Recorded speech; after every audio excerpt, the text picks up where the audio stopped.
और एक बड़ी खबर आ रही है, बड़ी जानकारी आ रही है, उसका रुख यहाँ पर कर लेते हैं।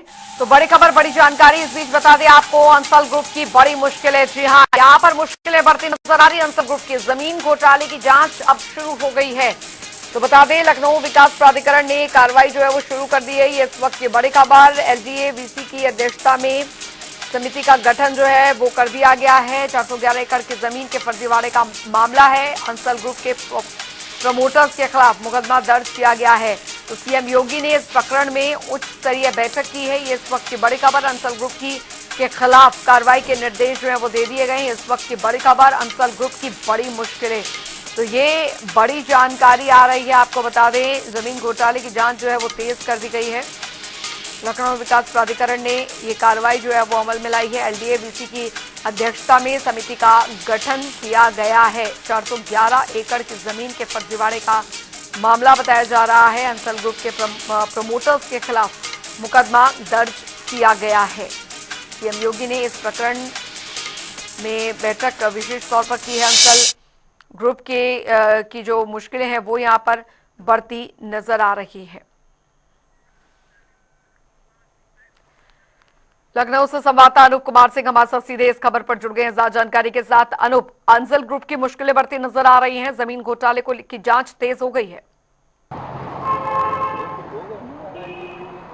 बिल्कुल अंजलि, अंसल की अब मुश्किलें लगातार बढ़ रही। हालांकि करीब बड़ा घोटाला है। 411 एकड़ की जमीन गलत तरीके से अंसल ग्रुप ने बेचा है और करीब 7,000 निवेशक ऐसे हैं जिनका करीब 400 करोड़ से ज्यादा रुपया फंसा है। हालांकि इस को लेकर अब एलडीए वीसी इसकी अध्यक्षता में टीम गठित की गई है और इसकी जांच कर रहा है। जांच में हालांकि तमाम जो तथ्य हैं वो निकल के आए हैं, लेकिन उसके बाद भी देखिए कि सरकार ने भी इस मामले पर संज्ञान लिया था और सदन में भी मुख्यमंत्री योगी आदित्यनाथ ने कहा था कि अगर किसी निवेशक का पैसा गलत तरीके से लिया जाएगा, उसको आरोपी को सजा दी जाएगी, वो चाहे पाताल में भी हो, उसको बाहर निकाला जाएगा।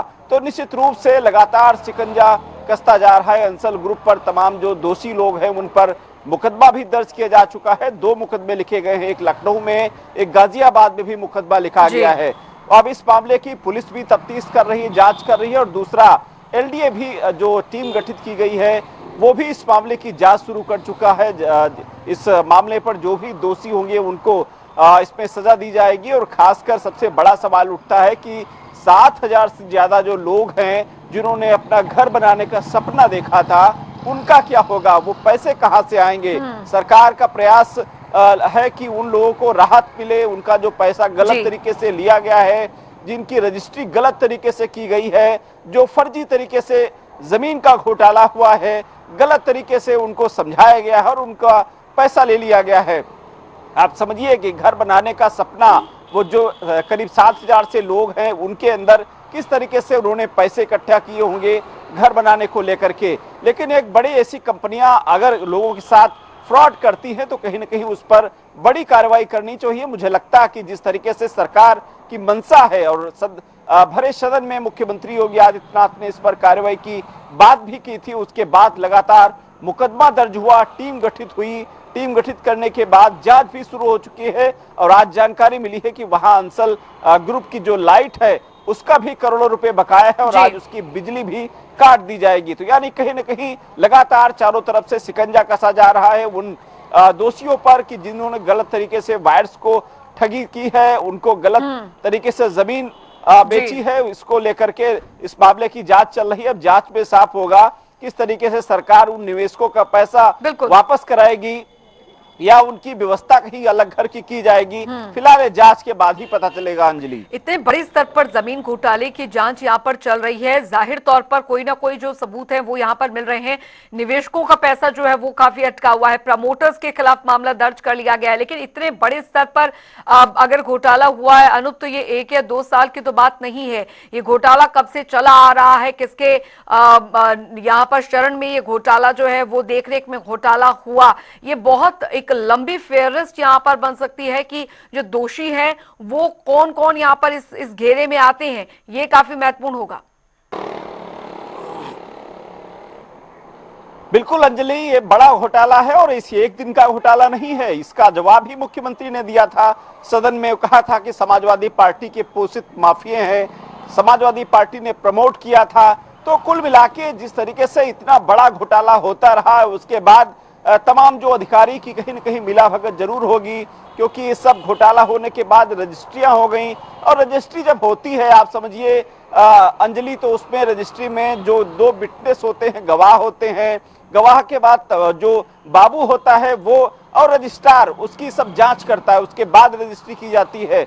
जो बेचने वाला होता है उसकी भी फोटो खींची जाती है, जो खरीद रहा होता है उसकी भी, और जो विटनेस होते हैं उनकी भी। यानी 6-7 लोगों का जो पैनल होता है वो उसमें इन्वॉल्व होता है, एक वकील उसमें इन्वॉल्व होता है, तब जाके रजिस्ट्री की प्रक्रिया पूरी की जाती है। तो ऐसे में जो फर्जी जमीन का घोटाला हुआ है, क्या उनके नाम से नहीं थी या फिर किस तरीके से रजिस्ट्रियां हो गई, किस तरीके से जो अधिकारी हैं उनकी मिलाभगत थी। आप ये समझिए कि जब फर्जी रजिस्ट्री थी, फर्जी घोटाला हुआ, उसके बाद बिजली का कनेक्शन कैसे हो गया, वहां भी तो कहीं ना कहीं अधिकारी मिलीभगत होगी। तो कुल मिला के जो चैन चली आ रही, जो रैकेट है, जो घोटाले के जो जुड़े हुए तार हैं, वो कहां तक फैले हैं, और किसकी किसकी शरण उसमें, किसकी किसकी अधिकारियों की, नेताओं की किसकी मिलीभगत हुई है, किसकी सह पर इतना बड़ा घोटाला हुआ है। हालांकि इसी वजह से तो जांच करनी है और इसी वजह से इस मामले की जांच चल रही है, और जांच के बाद सब मामला सामने आएगा कि दूध का दूध पानी का पानी होगा, और आने वाले समय में ऐसे लोगों पर कार्रवाई होगी। और ये कार्रवाई एक नजीर भी बनेगी कि अगर उत्तर प्रदेश में ऐसे वायर्स के साथ, ऐसे निवेशकों साथ और घोटाला कोई करेगा तो ऐसी ही सजा मिलेगी। अंजलि, चलिए, बहुत बहुत शुक्रिया